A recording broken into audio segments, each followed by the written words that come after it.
ತುಂಬ ಮಸಾಲೆ ಏನು ಯೂಸ್ ಮಾಡ್ದಿರಾ ದೋಸೆ ಹಾಗೂ ಚಪಾತಿಗೆ ಒಳ್ಳೆ ಕಾಂಬಿನೇಷನ್ ಆಗಿರೋಂಥ ವೆಜಿಟೇಬಲ್ ಸಾಗು ಮಾಡೋಣ.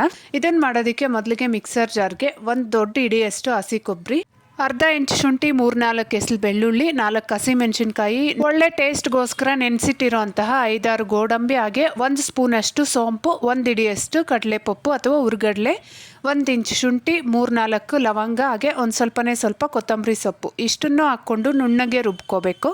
ಸೋಂಪನ್ನ ಮಿಸ್ ಮಾಡಬೇಡಿ, ಇದು ಸಾಗುಗೆ ಒಳ್ಳೆ ಟೇಸ್ಟ್ ಕೊಡುತ್ತೆ. ಈಗ ಸ್ಟವ್ ಮೇಲೆ ಕುಕ್ಕರ್ನ ಇಟ್ಕೊಂಡು ಎಣ್ಣೆ, ಸ್ವಲ್ಪ ಜೀರಿಗೆ, ಪಲಾವ್ ಎಲೆ, ಹಾಗೆ ಸ್ವಲ್ಪ ಈರುಳ್ಳಿನ ಹಾಕ್ಕೊಂಡು ಚೆನ್ನಾಗಿ ಫ್ರೈ ಮಾಡ್ಕೊಂಡಾದ್ಮೇಲೆ ನಿಮ್ಮ ಹತ್ರ ಇರೋ ಯಾವುದೇ ತರಕಾರಿ, 1 ಟೊಮೆಟೊ, ಹಾಗೆ ಸ್ವಲ್ಪ ಅರಿಶಿನ ಹಾಕಿ ಇದರಲ್ಲಿ ನೀರಿನ ಅಂಶ ಹೋಗೋವರೆಗೂ ಚೆನ್ನಾಗಿ ಫ್ರೈ ಮಾಡ್ಕೋಬೇಕು. ನಾನು ಕ್ಯಾರೆಟು, ಬೀನ್ಸು, ಸೋರೆಕಾಯಿ, ಹಾಗೆ ನೌಕೋಲ್ ಹಾಕ್ಕೊಂಡಿದ್ದೀನಿ. ಹಾಗೆ ಕೊನೆಯಲ್ಲಿ ಇದ್ರೆ ಯಾವುದಾದ್ರೂ ಹಸಿ ಕಾಳು ಹಾಕ್ಕೊಂಡು ರುಬ್ಬಿಟ್ಟಿರೋ ಮಸಾಲೆ, ರುಚಿಗೆ ಬೇಕಾಗಿರೋಷ್ಟು ಉಪ್ಪು, ನೀರು ಹಾಕಿ ಮಿಕ್ಸ್ ಮಾಡಿ 1 ವಿಷಲ್ ಕೂಗಿಸ್ಕೊಂಡ್ರೆ ಸಾಗು ರೆಡಿ.